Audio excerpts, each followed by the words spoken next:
Hello everyone. Assalamu alaikum.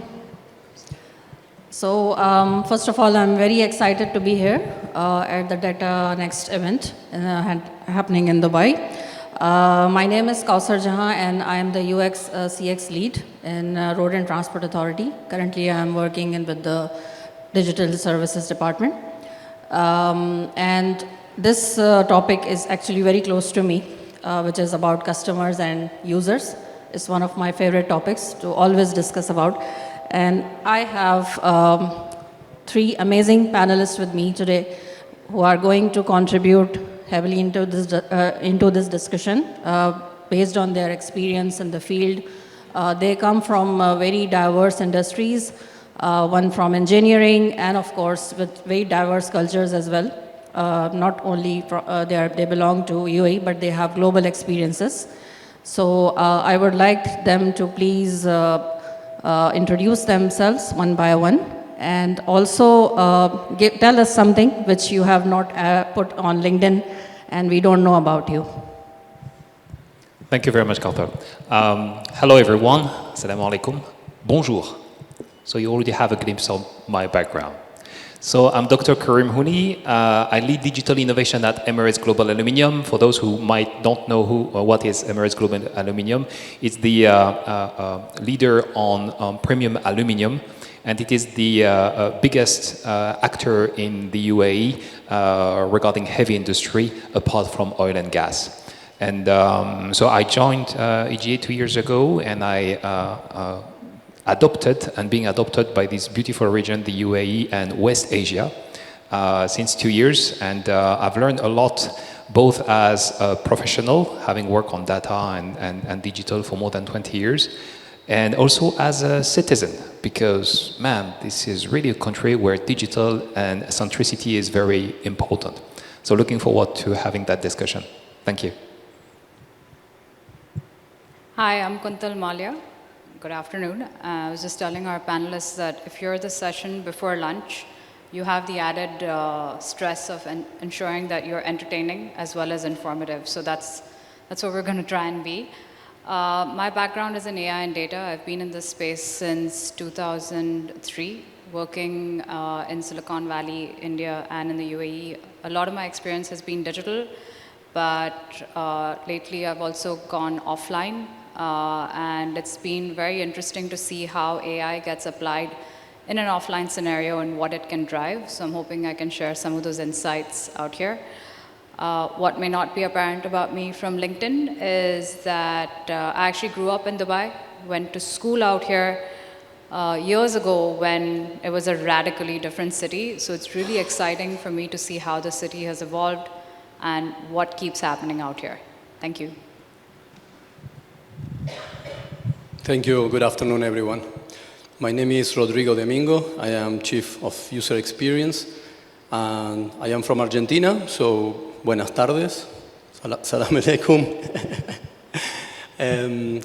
I have been living in the UAE for the past almost 13 years. I've been working in Abu Dhabi for the federal government, with Abu Dhabi Port, Higher Colleges of Technology, CERT, and also I've been working in Dubai for 6 years on RTA and Dubai Municipality. I have background working in Argentina, Spain, and the United States. So I am here to learn today from all of you and to share my knowledge as well with you, all of you. So I think that's it from my side. We can start. Thank you. So anything interesting, Rodrigo, you want to share with us which is not on your LinkedIn? Which is not on your LinkedIn, which we don't know about you as a professional. As my profession? Yeah, something which is unique about you and you have not put on LinkedIn. So just to have something more about you.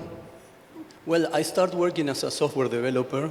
I also have studied design, and then I did my PMP as project manager, and also, I'm always behind the latest technologies and learning every day about AI.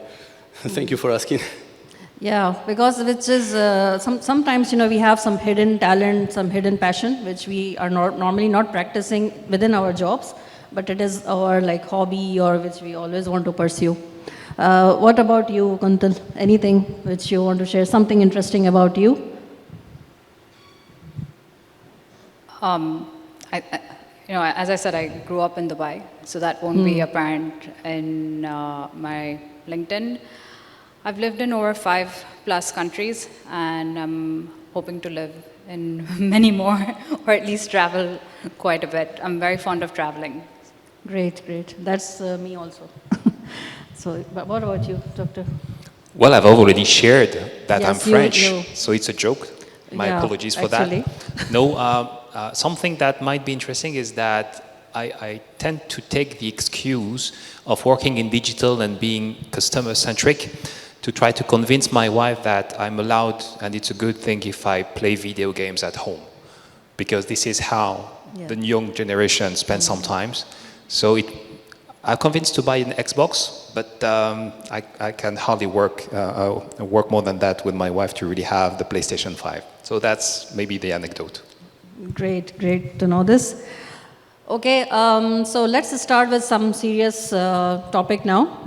We have some questions for our panelists, and I will start with Dr.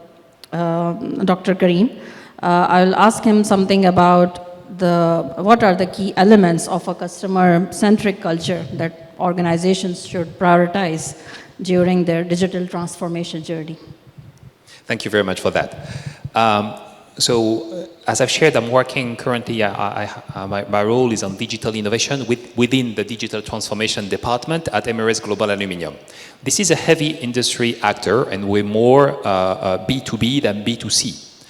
However, I've been working in several industries, consumer electronics, telcos, aerospace and defense, etc., where I have been taught and biased to some extent to consider any of my neighbor as a customer or someone that I'm related to.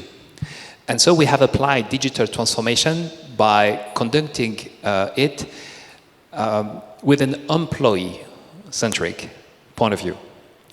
And this has allowed us to create, well, to make the cold blood facts, data-driven decisions that if we really want to reach our ambition, we need to have a lot of effort regarding digital literacy. And there, it's a very open door strategy. So anyone willing to practice data science, please get a training. Anyone willing to best use the digital workplace suite that we're providing, please feel free. And along the way, we have created all the enablers. Of course, we need to have the technical layers. We have partnered with Microsoft for the digital workplace, which gave us the tremendous opportunity to be among the first in the region to really play to its max of its possibility with Copilot.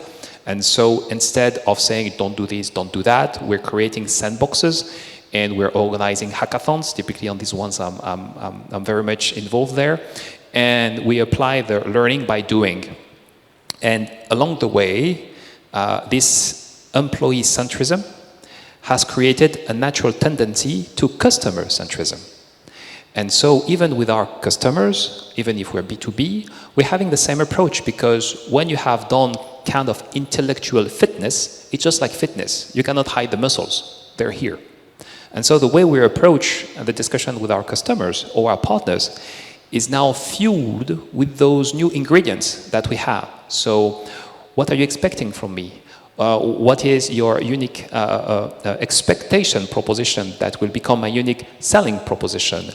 And running with the digital pace, you start running very fast, because Copilot change all the time, and now ChatGPT, and then Gemini, and by the way, let's create our own agentic. And so we have used digital transformation to transform ourselves inside and outside. And one of the big name around digital is sustainability. And even if we're in the aluminum industry, and we know that we have a lot of ambition regarding our sustainability activities, this new improved digital literacy, this new professional literacy has allowed us to go a little bit ahead of all the others. And this is how we're very proud of the celestial aluminum that we have created, which is produced thanks to solar power with our good relationship and partnership with DIWA. And it was such a spot-on thinking that we've created a tremendous trend such that we have created a beautiful partnership with BMW. It has been public, but also we have many other companies that are willing to have this celestial. And I think that this, the key element regarding any transformation, be it digital or something, or it could be sustainability transformation, goes with literacy and good practices. And all of a sudden, this customer centrism becomes purpose centrism. What is the purpose of everything? And there, it's really a blue ocean of opportunity. Thank you. It's a great answer from Doctor. And I would like Kuntal now to add something to this if she relates something to this point. No, I think the element of actually empowering your employees with LLMs is fantastic, because the one big thing that has happened with this new wave of AI, and we were discussing outside that AI has existed for decades, right? But this new wave is actually accessible, and I think it's like the democratization of AI. You are enabling, especially marketers, CXers, the ability to create, the ability to do things, prototype very quickly without involving your data scientists, without involving your product and IT teams, right? So that itself also leads to the beginning and the evolution of like customer experiences that maybe no one's even like thought of. But just because the people who are managing these departments can actually go ahead and create stuff on their own, take it to a certain point, demo it. So I think we're in for a great amount of innovation that's going to happen. Yeah, thank you so much, Kuntal. And you are absolutely right that nowadays, the dependency on AI, somehow it's increasing, and maybe we are leaving the empathy part, somewhere left out. So, Rodrigo, what do you think about it? That what should organizations do to enhance the customer-centric transformation process? Well, first of all, I think the organizations, they need to have a clear strategy. Having a clear strategy is very important, because this is something that whatever happens, and now things are changing and moving very fast, you need to monitor and control, and you need to adjust all the time. So if we think that most of the companies are looking for customer-centric, and we know the process is horizontal, and we know that we start with the early phases of research, and then we move until we take decisions, we take the initial assessment, we understand the products, then we go into a phase of planning, and then we go for production and testing. This is something that it's very copy-paste from the manual. We have design thinking process, human-centric, mobile first, a lot of frameworks. Plus, my experience working in government tells me that there are more frameworks that are coming, more policies that are coming, that need to be adjusted in early stages in a very short period of time. But I think at the end, if we think vertically, we go with a strategy when we have the customer, and within the customer at the same time we have different departments that they are striving for the best for the customer. For example, the marketing team will say they want to have a very nice customer experience. The UX team, they will say that they want to have the best user experience, and so on. So I think everything at the end comes to a point that what we need to deliver is value. And the strategy needs to provide value. The organization needs to have somebody inside the organization who can translate all these requirements. Could be technological requirements, could be usability experience, could be data analysis. So each department will put their own inputs, but the output should be always value, the value. So the main idea is that the concern is like everything is changing and evolving so fast that we are going to be still going to focus on the value. And it's very important to be with the user. And be careful with the use of synthetic data, for example, because AI is not the magic. It's just giving us another tool. It could be more efficient, but it's mostly going to make our life easier. So I really think that we need to focus on the user-centric approach. We need to focus on the user, and of course on the omni-channel experience across different and multiple channels. In my experience, I remember having worked with a kiosk where people is interacting with a device on the street under the sun with different type of accessibility rules, let's say, or without a website or a mobile phone. So each platform it's different, or WhatsApp or social media. So we need to try to onboard the users, understand the users, and try to get all these insights and translate them into the value proposition canvas. No, when you have all the business goals aligned with the customer needs, you can use the value proposition canvas to arrive to a conclusion that will meet both parties, and that would be the best for all of us. Okay, great answer and insights, Rodrigo, from your side.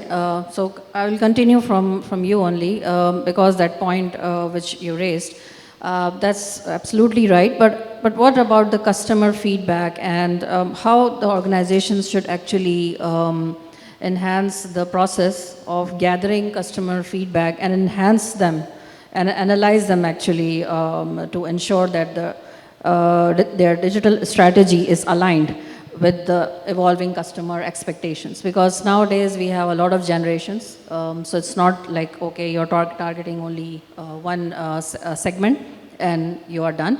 Now the customers have a lot of demands and the evolving needs, of the customers. What do you think? How can the organization cater this requirement? Well, it's very important to align the whole organization in the same culture, in the digital transformation culture of user-centric.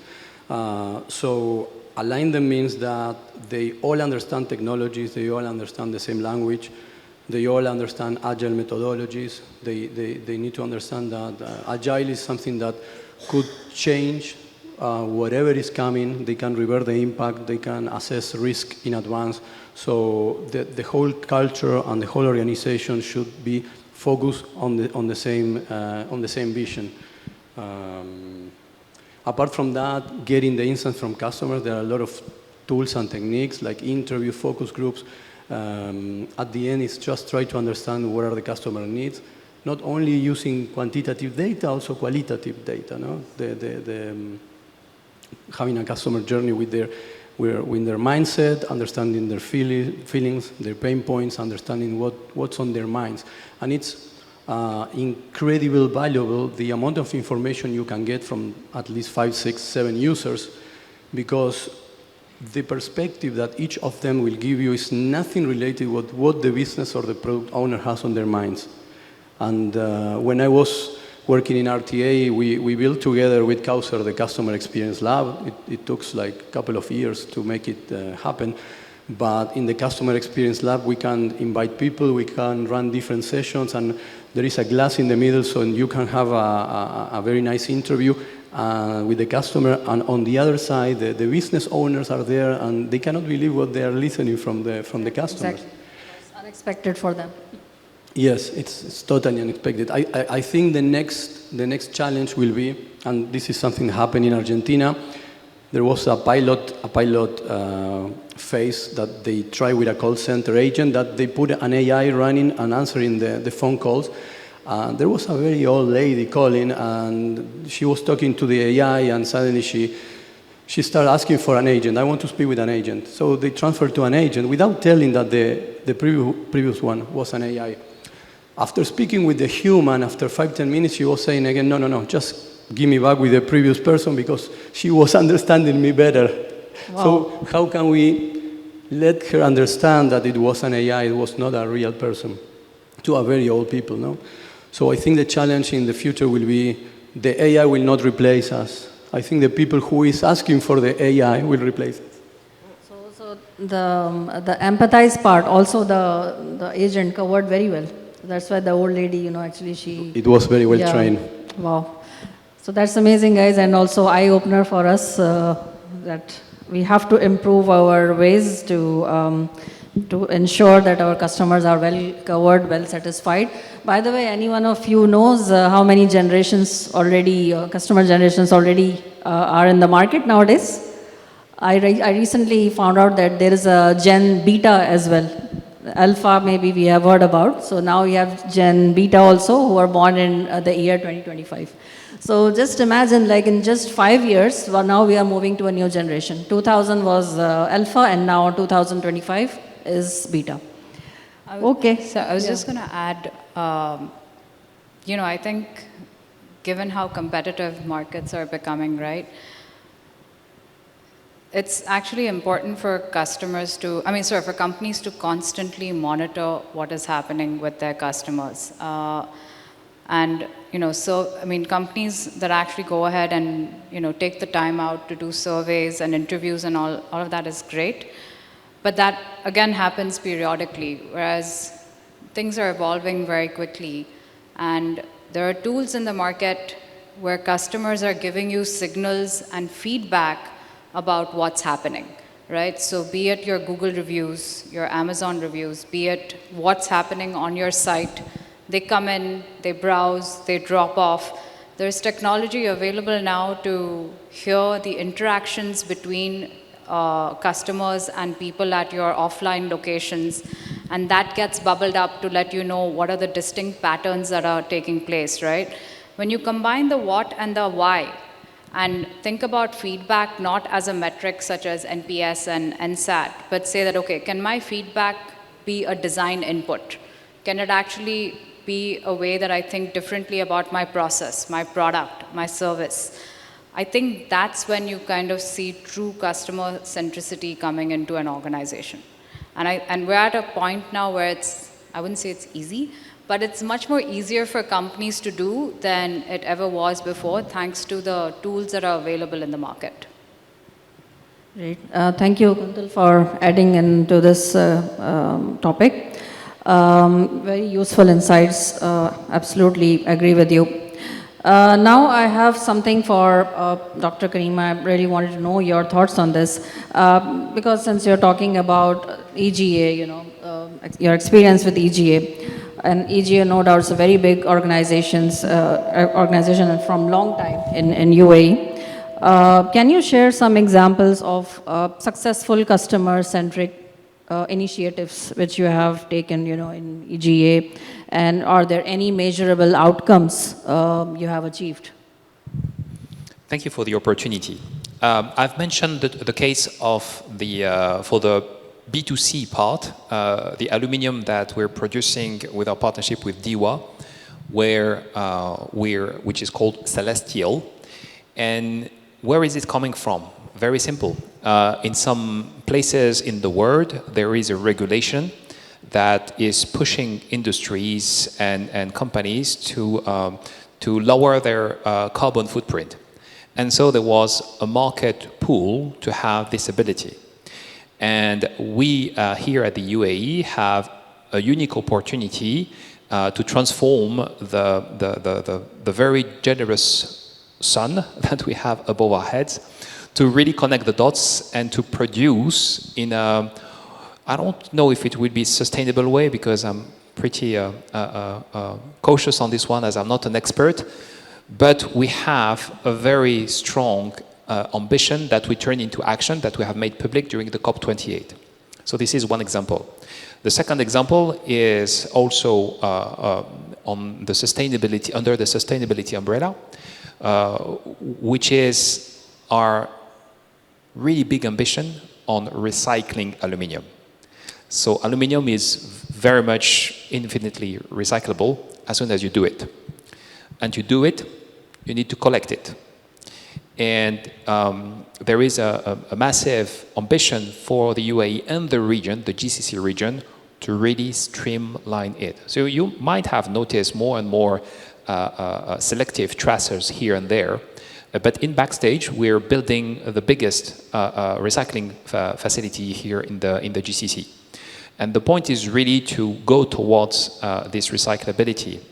And where everything is coming from, because these are a massive amount of investment, is coming from data. And where's this data is coming from? Well, customers. And I would even say users, and even more, citizens. They really want for us to be ahead of the line.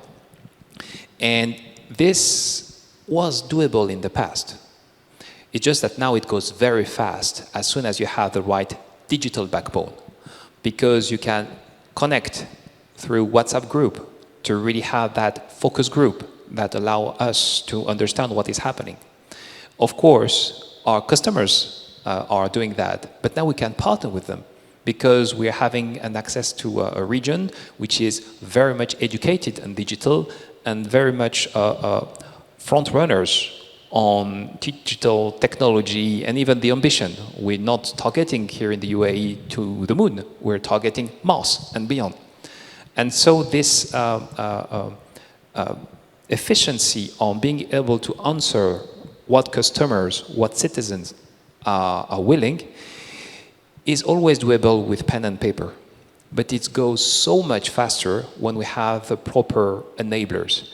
And today, digital is obvious, and AI, Gen AI, is definitely part of the game. We need to be cautious on this one because it's still very young, so there is the hype and the reality. But a good way to check, to have some kind of sanity check, is to go back to schools. I love giving speeches and discussing with students, be it from grade 1 or PhDs, because it's a very good way to have a mirror of what, as professionals, we're providing. And the kids know exactly how to use it. They know that ChatGPT lies from time to time. We say hallucinate. But they're just discussing with a digital mate. And who could say that we never had a friend, lovely, lovable friends, but he's always lying. But it's fun. And so you have actually the algorithm to make your own choice. And the beautiful part of it is that this Gen Beta, but it will be cross-generational, like the lady that Rodrigo was referring to, it pushed us to go back to our fundamentals. We're discussing. We're going back to conversations. And that's beautiful because it has been the case for human beings for thousands of years. So the future is really, really bright. Great, Doctor. Thank you so much for these insights. And yes, it all starts from your customers and from the basics. So I want to extend these thoughts to the other panelists if they also want to add something to it.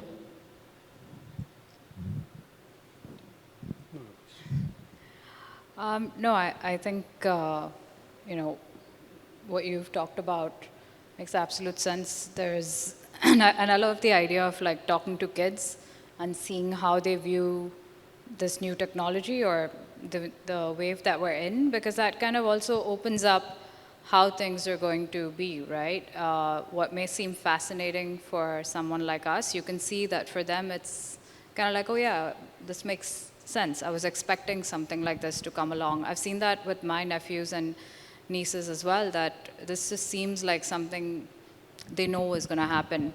And it forces you to think, how are you going to create experiences that work across generations and ensure that everyone feels included? And I think that, to me, is like the crux of customer centricity. Like, how do you ensure that I am seen?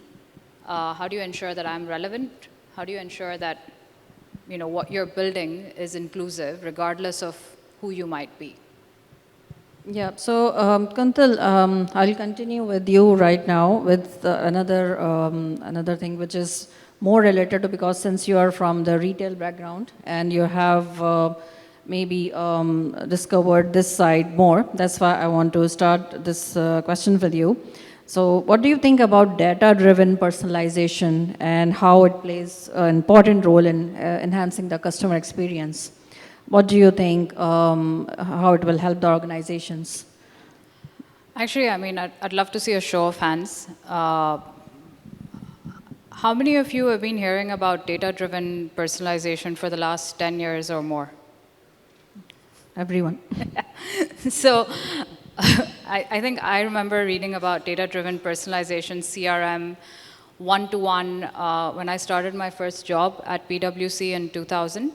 And again, conceptually sounds great, right? And it's kind of like a no-brainer that, yeah, you should kind of like be personalized. It's like that experience that you'd have in your local store where you've been going every day, and when you walk in, the guy recognizes you and says, oh, have you come in for like this bread of yours? I have it. And by the way, there's something really interesting that's come in, which I think you should check out. We all have those memories, and you're always kind of happy to go back to the place that has served you well. I think the fact is that even though we've been talking about data-driven personalization for a while, I think organizations know what it achieves. But just to sum it up, it's higher conversion, repeat, loyalty, etc. We haven't really seen it happen, right? We've always been talking about the fact that personalization is great. It can have a fantastic outcome. We've still always been a lot of companies are still at the segment level.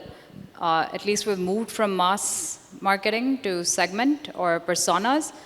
But today we're actually in a position to go to one-on-one. I wouldn't even call it personalization because sometimes I wonder what that word means. But I would say one-on-one next best action, where you are treating the consumer as a human being and not necessarily looking at the consumer just from a transaction perspective, right?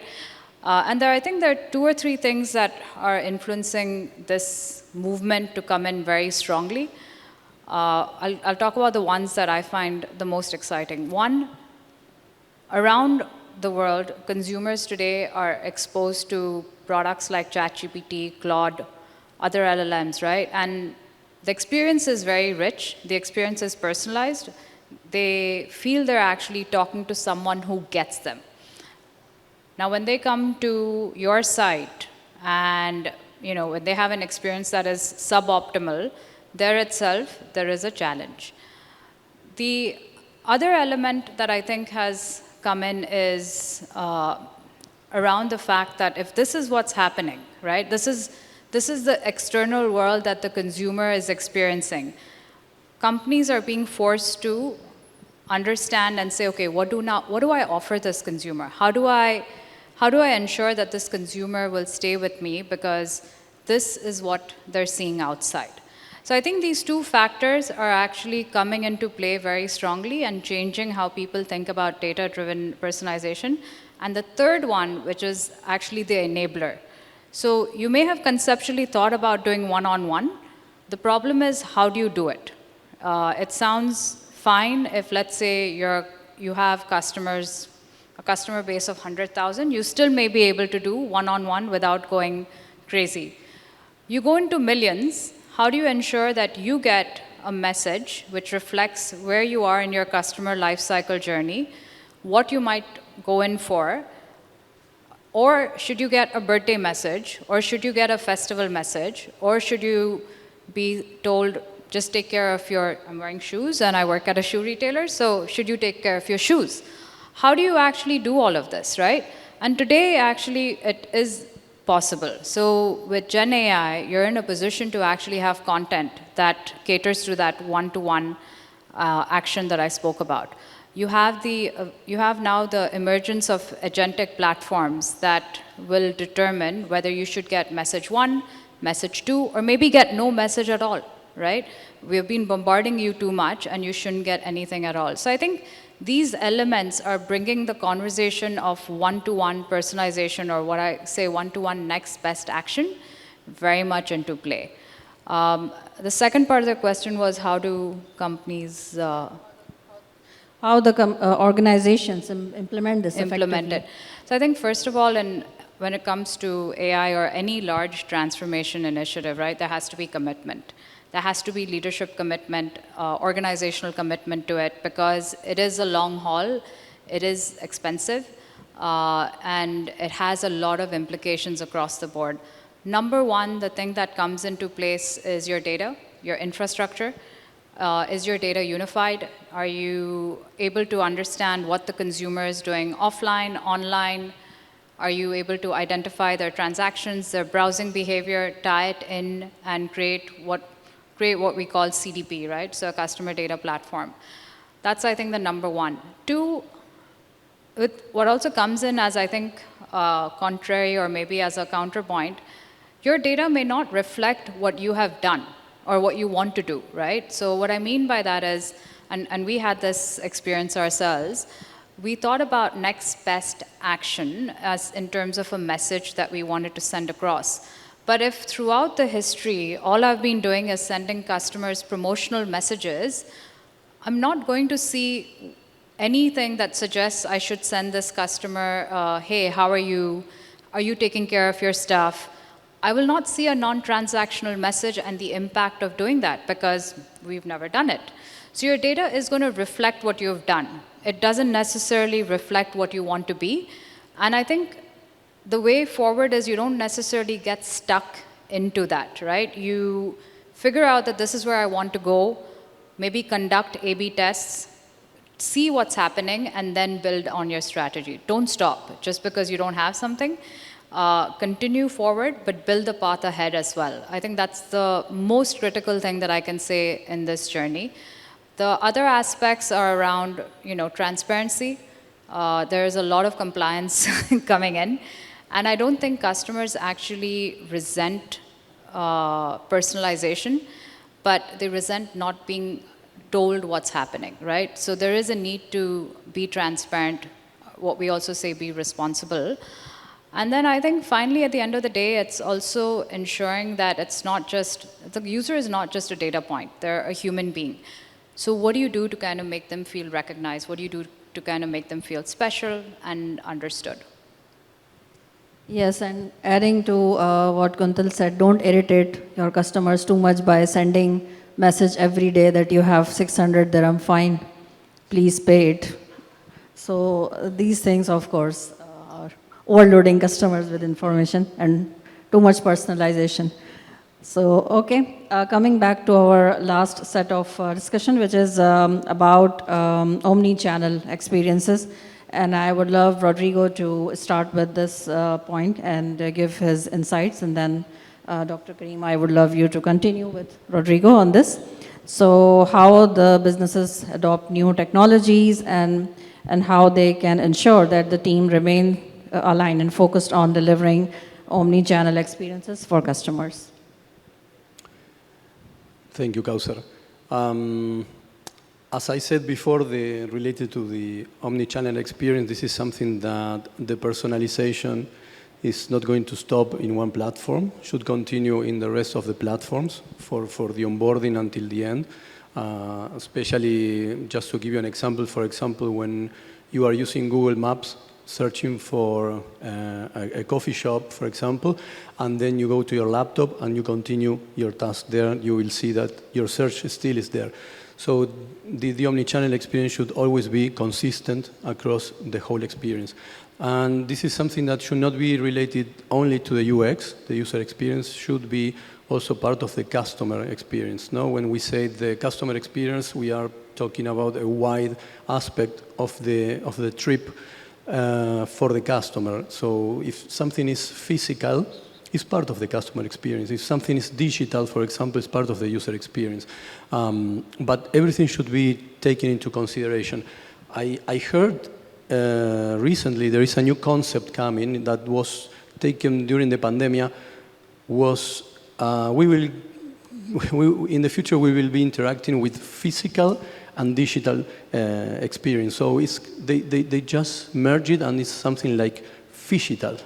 It's physical and digital, physical experience in the future, which really makes sense because most of us, we are driven by physical experience. And when we find something that really touches our heart, we go online and we try to find the product, or we would like to go through that experience. So that's something really important. Another thing that I want to mention that is we didn't discuss yet, maybe is privacy, and this is something that we are losing every day, and especially when we talk about AI and how the data is managed. So what I have found in the generations, in the new generations, when I was doing workshops with universities, is that the youngest people, they don't know what privacy is. They get for a fact that just building a product that they have, or they can track everything, no? Like our smartwatches or our mobile phones and everything. Just because they can track everything, that doesn't mean that we need to apply this to every product. So there are new experiences coming, immersive experiences, like for the handsets, no, that they're coming soon.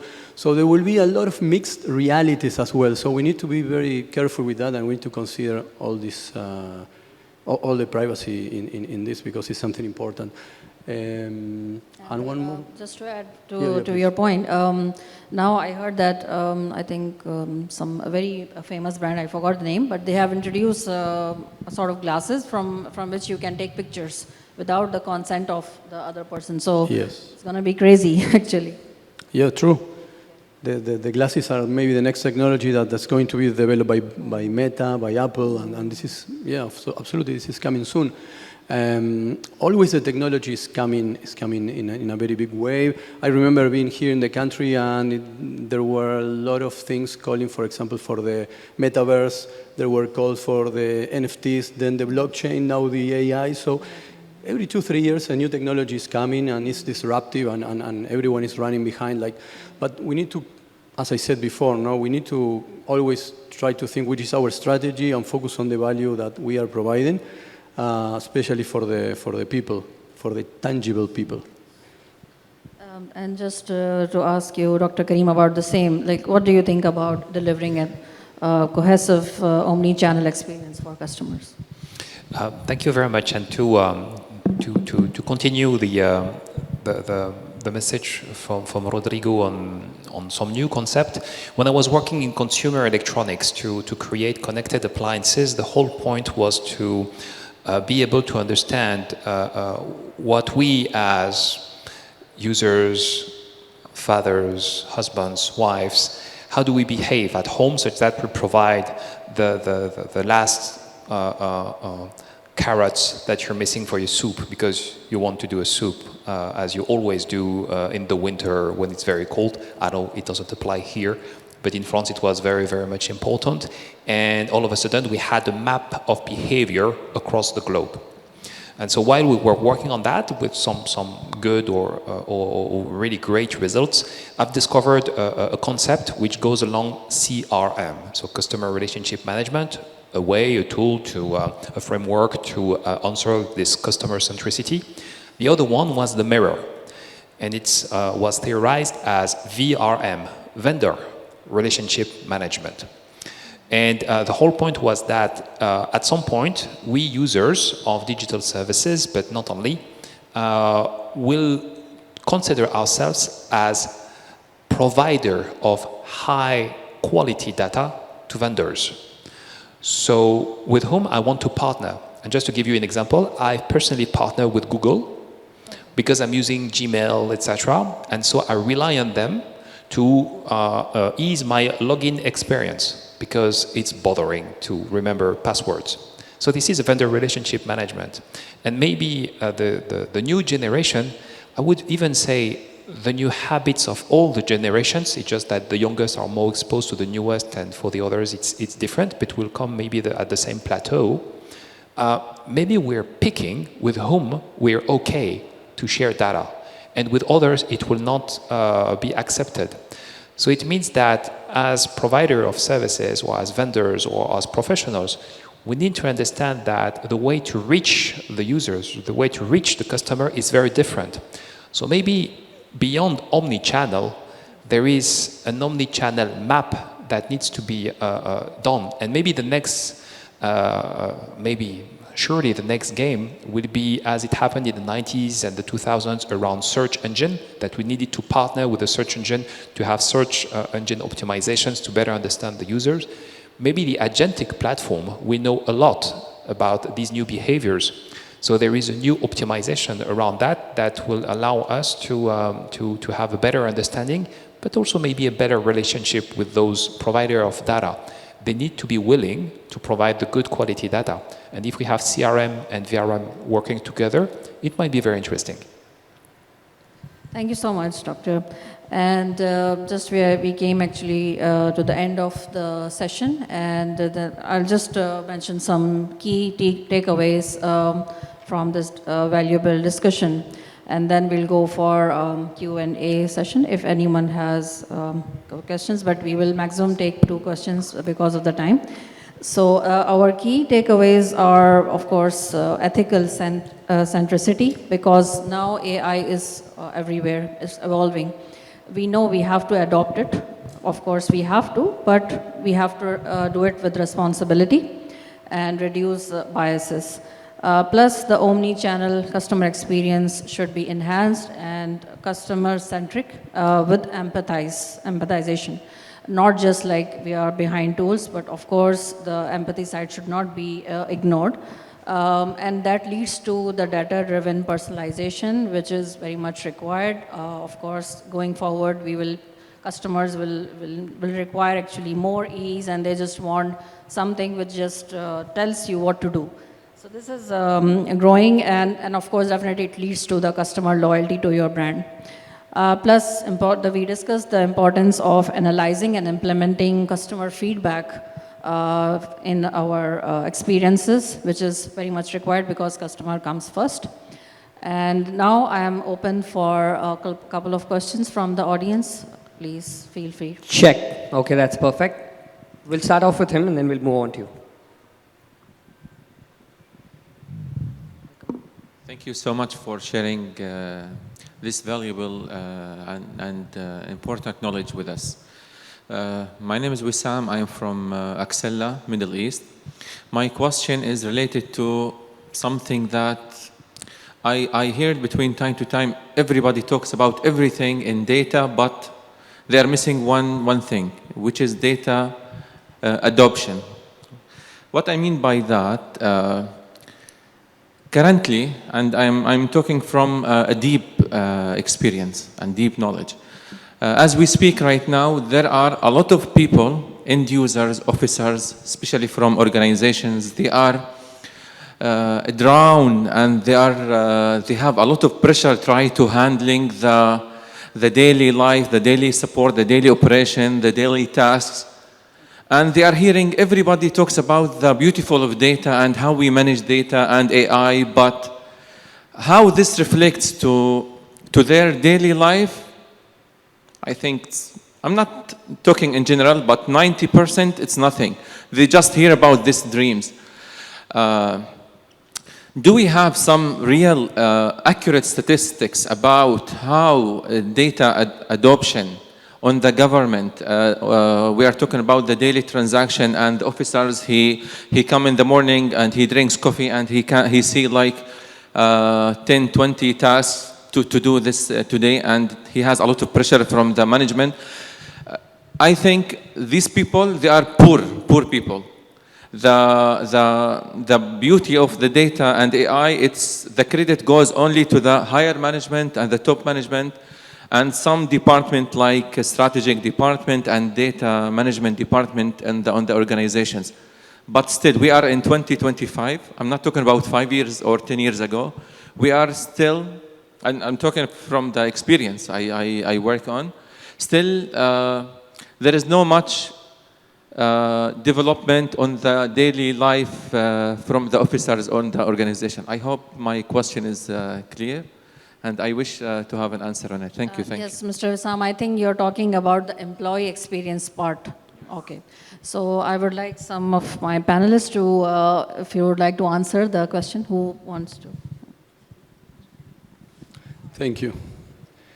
So basically, to make the question shorter, is how we manage the AI data that we receive. Is that the question? Okay.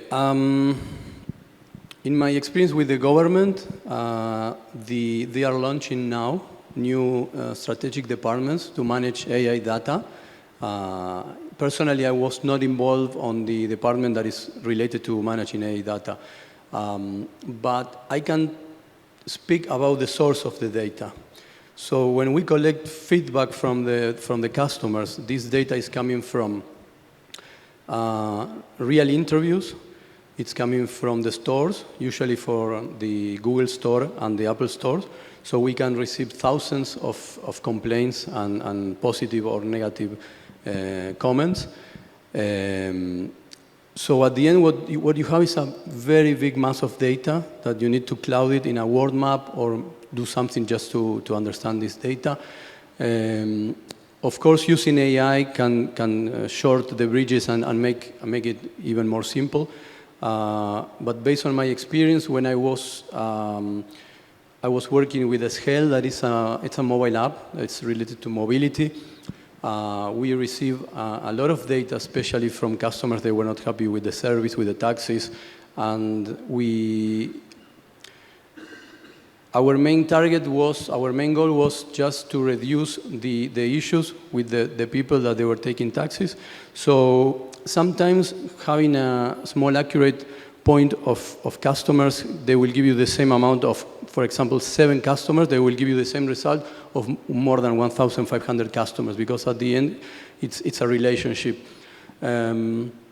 And the result is pretty much the same. So if I get data from different channels, even if it's more data or less data, at the end, the result is very similar. And what we are striving to do with this data is, of course, to rank this information and try to tackle the main 10, for example, priority issues. Yeah, I guess just to add to Rodrigo, because since I am also from the government background, I would like to add that we have, internally we have done dashboards actually for the employees.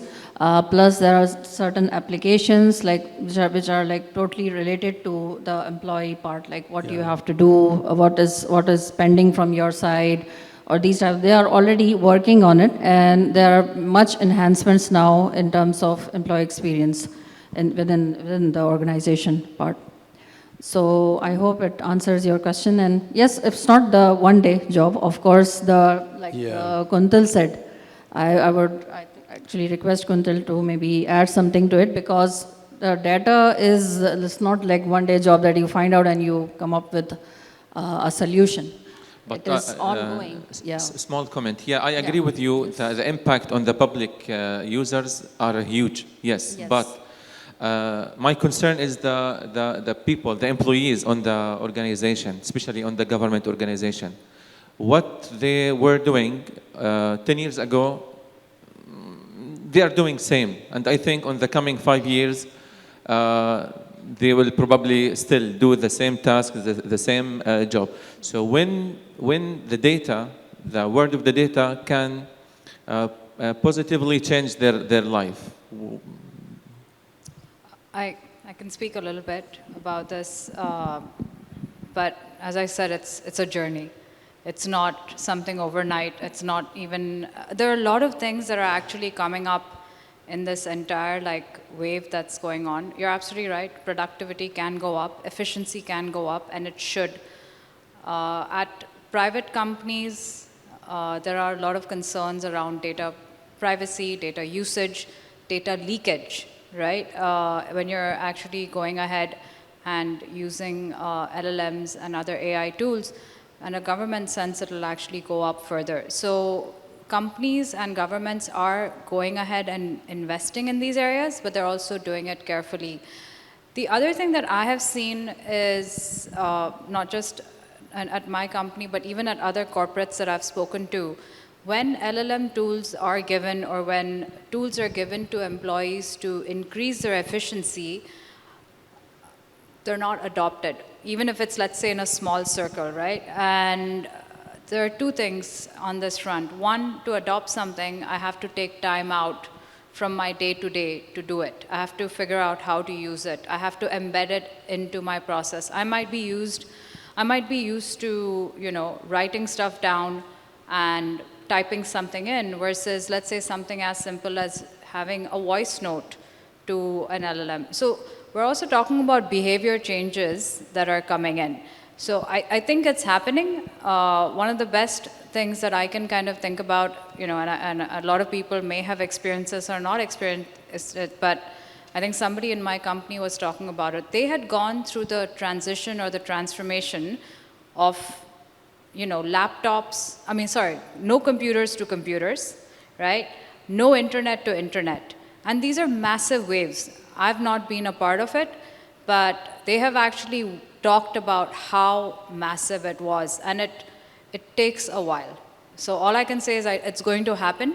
And I think once it happens, you will also see a lot of changes in roles itself. You may not just have the same role. The role itself may absolutely be different. Perfect. We have one more question from the audience. One more question, please. Last.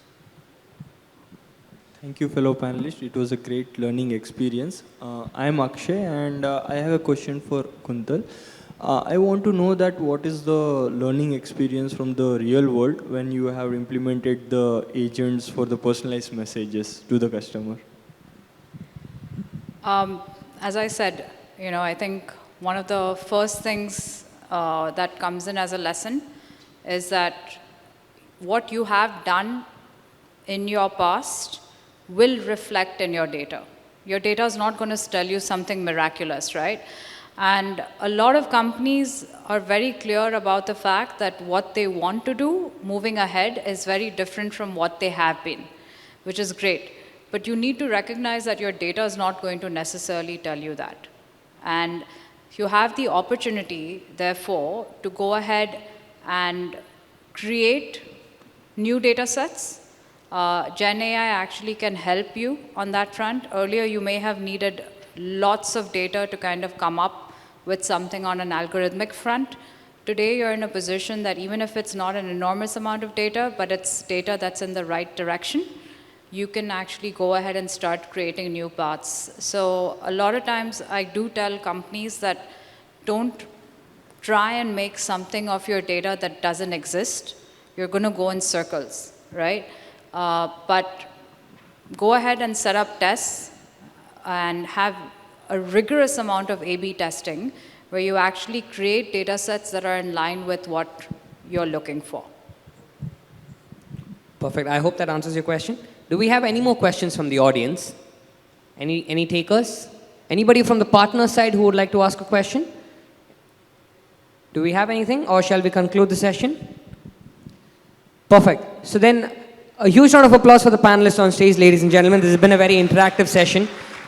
Thank you, Ms. Kausa, for leading the discussion, and thank you to the fellow speakers. Can we just have a quick group picture before you exit off the stage? Sure. Thank you, everyone.